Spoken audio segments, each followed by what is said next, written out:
Nous sommes heureux de vous recevoir cet après-midi. Amen.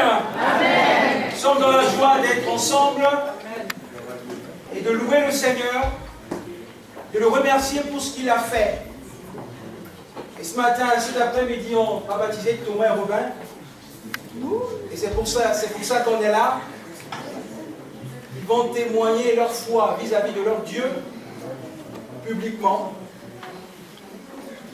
Et c'est pour cela que nous allons laisser toute la place à notre frère Daniel qui va nous conduire dans ce moment de louange où on va louer Dieu parce qu'il y a la joie dans le ciel.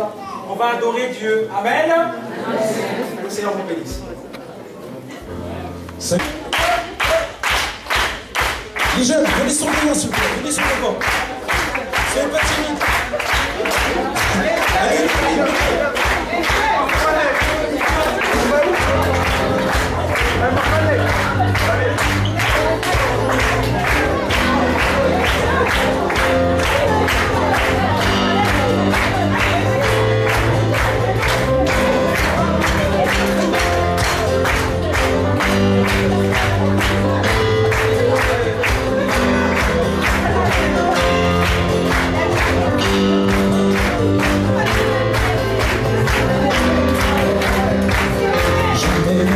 Je sais qu'avec toi, tous mes rêves ont un sens.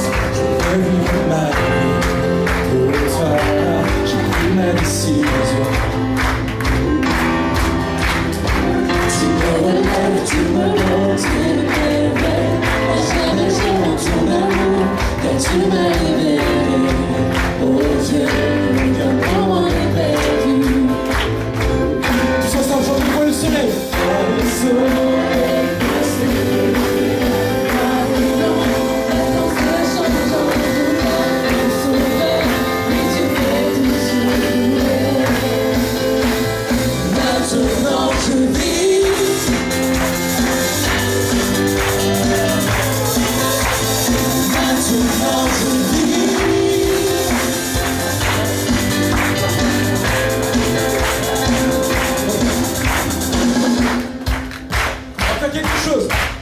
Est-ce que vous êtes prêts à accueillir les nouveaux membres de la famille de Dieu? Thomas et Robin!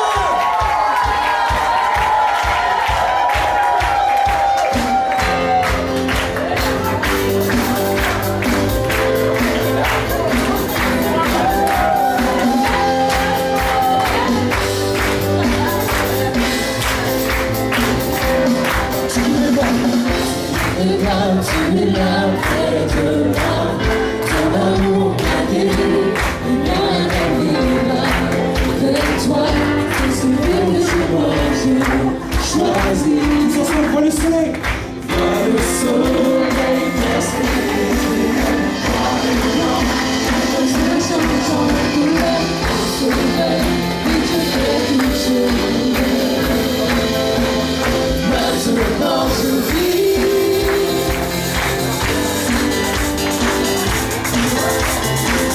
Maintenant je vis. Oh, oh, oh. Emmène-moi auparavant, en ton amour je prends mon essor. Bonjour à tous.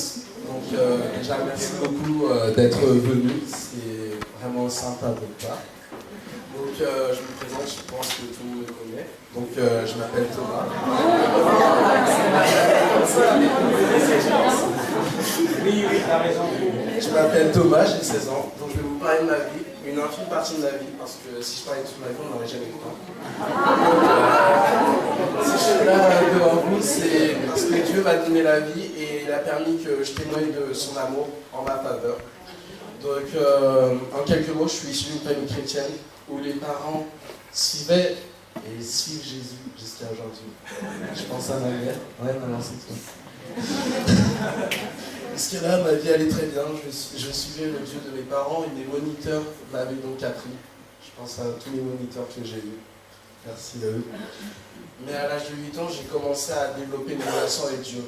À chaque fois qu'il se révélait à moi, de différentes manières, j'en parlais à ma famille, je pense à mes frères, Daniel, Obed, Noémie.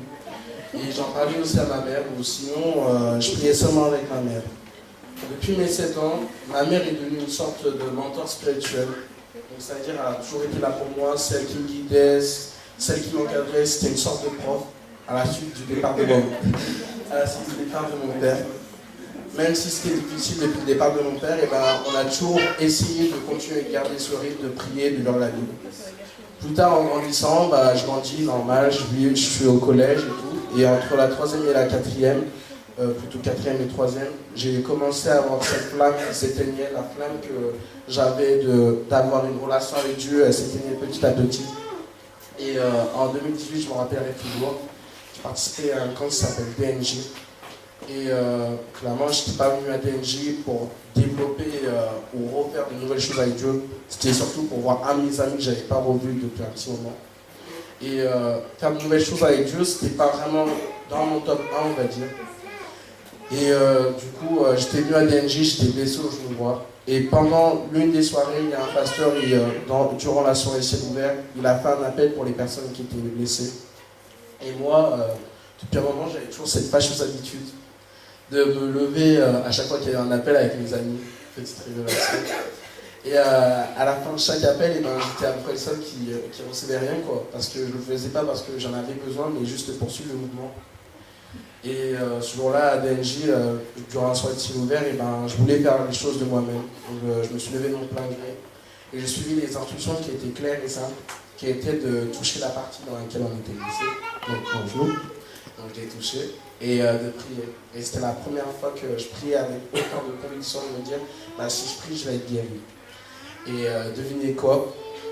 Je me suis fait guérir. Donc j'ai pu faire ça, mon genou va mieux. Et durant cette même soirée, j'ai donné mon cœur à Jésus. Jésus m'a visité, il m'a donné de nouvelles choses, il m'a baptisé du Saint-Esprit. Et depuis ce camp de DNJ, je ne veux plus perdre cette flamme qui commence à s'éteindre. C'est pour ça que devant ma famille, devant mes amis, devant mon église, je prends la décision officiellement de suivre Jésus. Amen.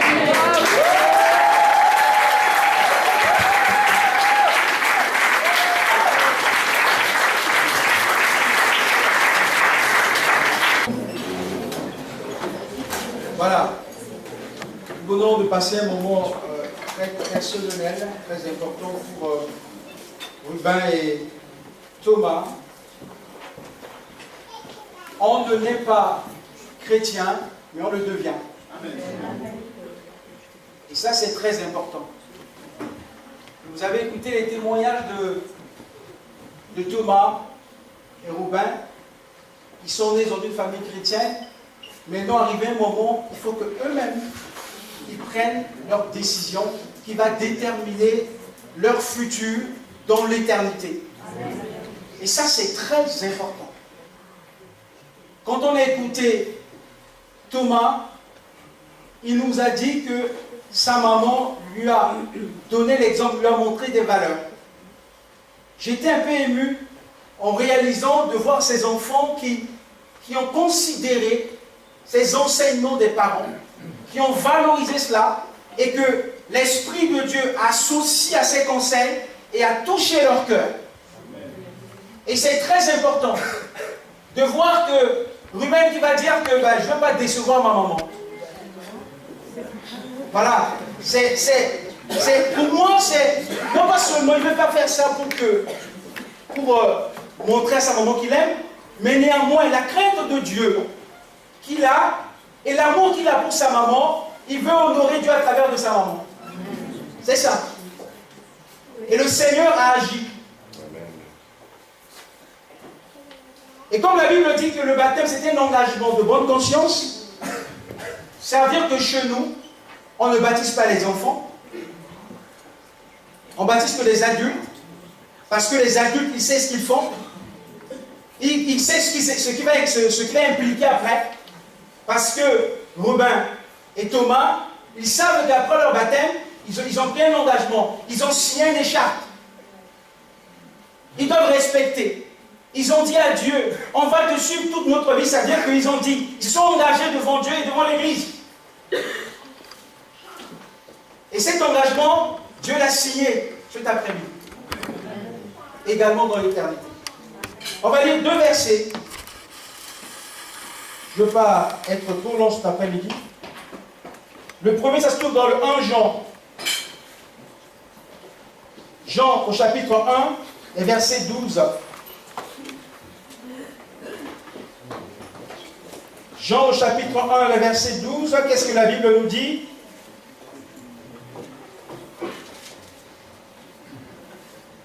Mais à tous ceux qui l'ont reçu, à ceux qui croient en son nom, elle leur a donné le pouvoir de devenir. De devenir. Ça veut dire que Robin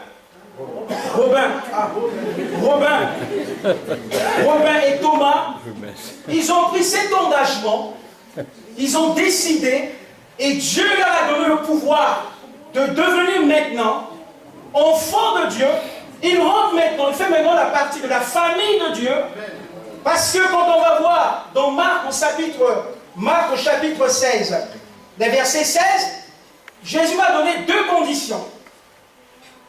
Quand il est mort et il est ressuscité dans Marc 16, le verset 16, Jésus va montrer 2 conditions que je trouve très importantes. Marc 16. Après la résurrection, Marc 16, verset 15, puis il leur dit, allez par tout le monde et prêchez la bonne nouvelle à toute la création. Celui qui croira. La première chose, on ne baptise pas les gens qui ne croient pas. On baptise les gens qui croient, qui ont la foi à une personne, à Jésus. Si vous avez vu tout à l'heure, Thomas et Robin, ils sont rentrés dans le jour des baptêmes parce qu'ils ont cru, ils ont accepté Jésus. Comme la Bible dit, celui qui croit, ils ont cru que Jésus-Christ est Seigneur, Jésus-Christ a pardonné leurs péchés, ils ont reconnu eux-mêmes leur culpabilité devant Dieu, Dieu les a pardonnés. Ça, c'est la première condition. Et la deuxième condition, la Bible dit, celui qui croira et qui sera baptisé. Bien que ce n'est pas le baptême qui sauve, mais c'est un commandement. C'est un commandement de Dieu. Donc tous ceux ou celles qui croient à Jésus et qui veulent obéir à sa parole doivent entrer dans les eaux des baptêmes. Et c'est ça que les deux ils ont fait. Alors vous qui êtes là cet après-midi, les amis qui sont là, cet après-midi, l'Apocalypse au chapitre 3, le verset 20.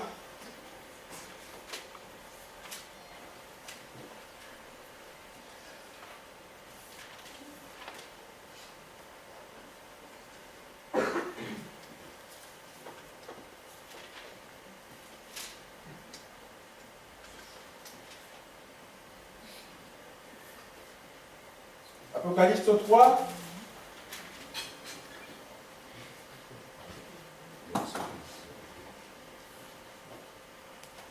Voici, je me tiens à la porte et je frappe. Et c'est ce que Dieu a fait. Dieu n'est pas un envahisseur. Dieu est tellement poli. Dieu est tellement poli qu'il ne nous envahit pas. Mais il nous laisse le choix de le choisir ou non. Et le jour où Dieu était devant la porte du cœur de Thomas et Robin, ils ont accepté de l'ouvrir la porte. Il a dit, je suis devant la porte. Si vous me permettez d'y entrer, je vais y rentrer. Et je vais rester là. Et là, Robin et Thomas, ils ont compris que Jésus, ils ont écouté Jésus frapper à leur cœur, ils ont ouvert leur cœur et Jésus est rentré. Amen. Et vous qui êtes là cet après-midi, Jésus peut-être, vous avez écouté leur témoignage, ils ont dit quoi? Il a dit, oui, j'ai fait ça, j'étais au camp des Juifs, j'ai fait ça. Il dit que Jésus toquait. Jésus allait à chaque fois, Thomas, je suis là, Robin, je suis là. Jésus faisait ça. Et ils ont dit, non, Jésus, cette fois-ci, je t'ouvre. Peut-être vous êtes là, vous avez déjà écouté beaucoup parler de Jésus. et vous doutez encore dans votre cœur, vous dites, bon, j'attends. Peut-être ce soir, c'est cette opportunité que Dieu vous donne d'ouvrir votre cœur et de le recevoir. Ne passez pas inaperçu. Vous avez vu ces deux jeunes de 16 ans et 15 ans, ils ont accepté Jésus. Leur nom est inscrit dans le livre de vie. Ils sont sauvés. Et vous? C'est ça que la Bible dit, voici, je tiens à la porte et je frappe. Si quelqu'un entend ma voix et ouvre la porte, j'entrerai chez lui. Je soupirai avec lui et lui avec moi. Jésus veut être avec vous. Faites cette fusion avec vous. Rentrez dans votre cœur. Il veut être avec vous. Et cet après-midi, si vous êtes là, et que vous voulez également le recevoir comme ces deux ados, il est prêt. Ses bras sont ouverts pour vous. Il vous aime. Et aujourd'hui, c'est la fête de Pâques. La mort, j'ai dit tout à l'heure, j'ai dit à Tara tout à l'heure, j'ai dit la grosse pierre qui était devant le tombeau de Jésus, l'ange était venu la rouler. Et Jésus est sorti du tombeau. Alors la grâce de Dieu est là pour vous. Le pardon de Dieu est là pour vous cet après-midi. Vous pouvez le saisir. Amen. Alors nous allons nous incliner la tête et on va prier.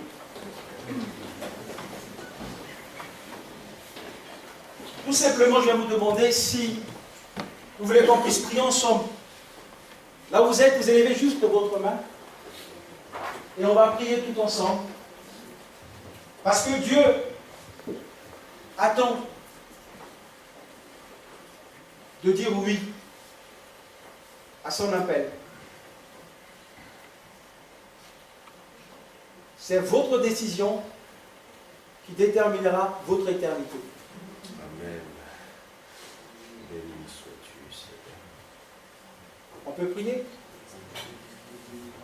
sois-tu. En inclinant la tête, j'aimerais, s'il y a des personnes qui sont là, élevez juste vos mains et je vais prier. On va prier ensemble. On va prier pour vous cet après-midi. Et le Seigneur est là. Il vous voit. Il connaît votre cœur. Et le Seigneur qui est là et qui connaît votre cœur, il va agir dans votre vie. Seigneur, nous voulons te dire merci. Parce que ce jour, tu as toqué à la porte de cœur de Thomas et Robin. Ils t'ont ouvert la porte et tu as entré. Ils ont décidé, Seigneur, de te suivre. Ils ont pris cet engagement à te suivre aujourd'hui devant l'Église. Mon Père, je prie que ta grâce soit sur leur vie. Et je prie également, Seigneur, pour ceux ou celles, et cet après-midi décide de s'engager avec toi. Au plus profond de son cœur, toi, tu vois. Parce que tu nous connais, Seigneur. Et je prie pour ces personnes cet après-midi. Laisse qu'ils reçoivent ton pardon. Qu'ils reçoivent ton pardon. Qu'ils reçoivent ta grâce cet après-midi. Dans le nom de Jésus. Amen. Dans le nom de Jésus. Amen. Gloire au Seigneur.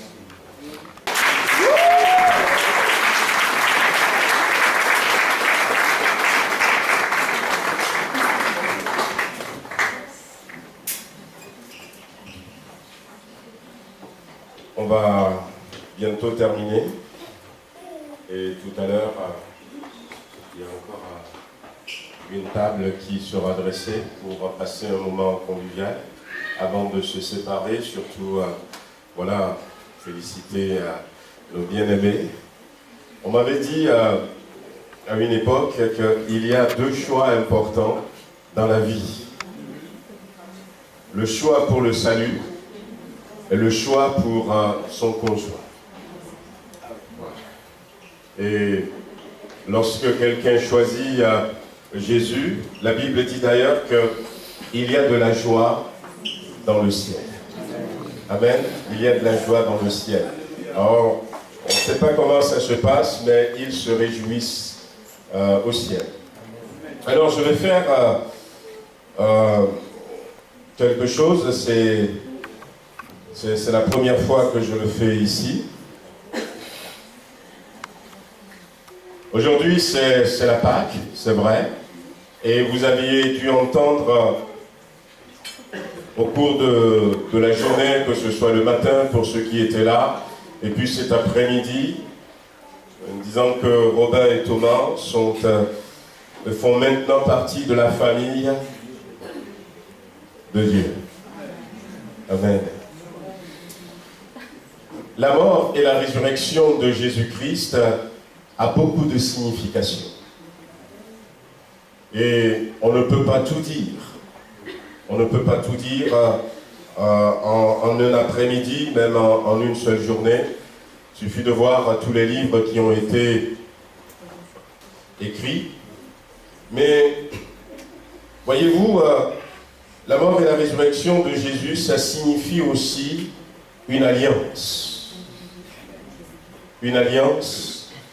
Dans la Bible, nous célébrons la Sainte Seine.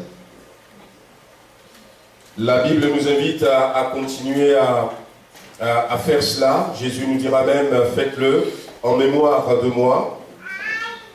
Et la Sainte Seine, au-delà de rappeler la mort et la résurrection de Jésus-Christ, c'est aussi le symbole d'une alliance. D'une alliance parce que quand nous regardons dans la Bible, l'institution de la Seine, la Bible dit que Jésus a pris une coupe qu'il avait donnée à ses disciples en disant, eh bien, partagez cette coupe. Ensuite, il prit du pain et après avoir rendu grâce, il le rompit et il le donna en disant, ceci est mon corps qui est donné pour vous, faites ceci en mémoire de moi. Et puis il prit une seconde coupe. Une seconde coupe. C'est dans Luc chapitre 22. Il prit une seconde coupe et il va dire, il prit de même la coupe après le souper. Après avoir bu le vin et mangé le pain, après le souper, il va prendre une deuxième coupe. Cette coupe, c'est la nouvelle alliance en mon sang. La deuxième. C'est ce qu'il va dire. Qui est répandue pour vous. La première coupe, il a donné. Il a dit, prenez une coupe. Et ayant pris une coupe, il rendit grâce. Il dit, prenez cette coupe et distribuez-la entre vous. Car je vous le dis, je ne boirai plus désormais du fruit de la vigne jusqu'à ce que le royaume de Dieu vienne. C'est la première coupe. Après, il a pris du pain et il a dit, le pain, c'est son corps. Et après, il a pris une deuxième coupe et il a dit, cette deuxième coupe, c'est l'alliance dans mon sang. C'est vrai que des fois, on s'arrête à la première coupe, mais il y a une deuxième coupe qui signifie une alliance. La dernière fois, on parlait en famille, puisque j'ai quelques frères pasteurs, il y a quelques temps, et puis on parlait de la Sainte Seine. Et moi, j'étais d'avis, et je suis toujours d'avis, de ne donner la Sainte Seine qu'à ceux qui sont baptisés par immersion. Parce que je considère la Sainte Seine comme une alliance. Et l'alliance, voyez-vous, Thomas, Robin, ils ont fait alliance avec Jésus-Christ. Moi, je considère pour ma part qu'on ne peut participer à la Sainte Seine que quand nous avons, eh bien, signé cette alliance. Nous avons pris cette alliance.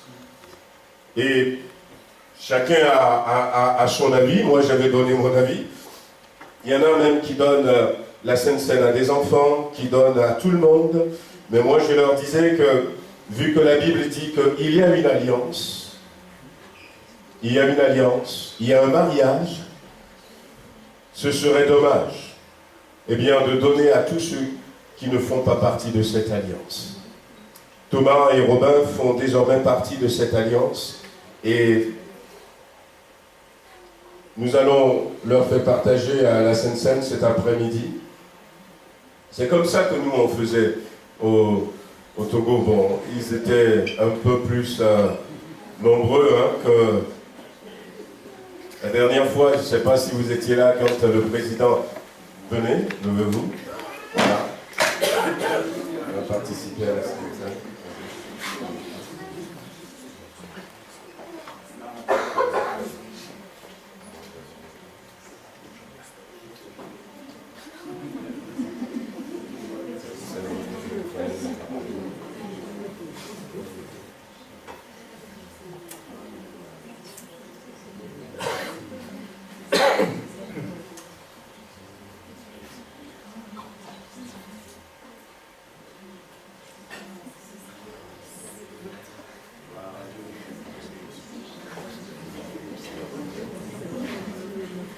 Seigneur notre Dieu, nous voulons te remercier encore pour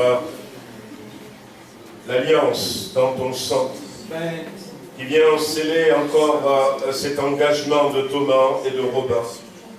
Merci de les bénir, merci de leur donner de continuer sur ce chemin que tu as tracé pour eux.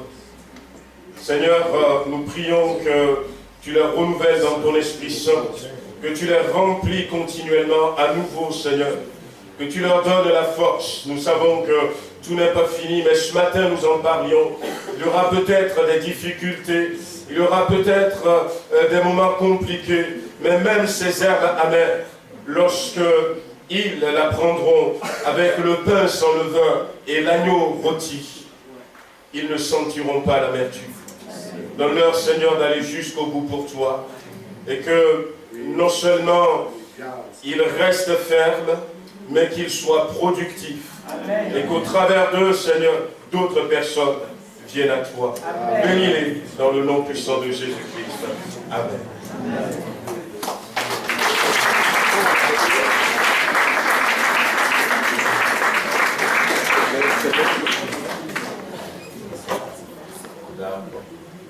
Voilà, on va terminer par un chant.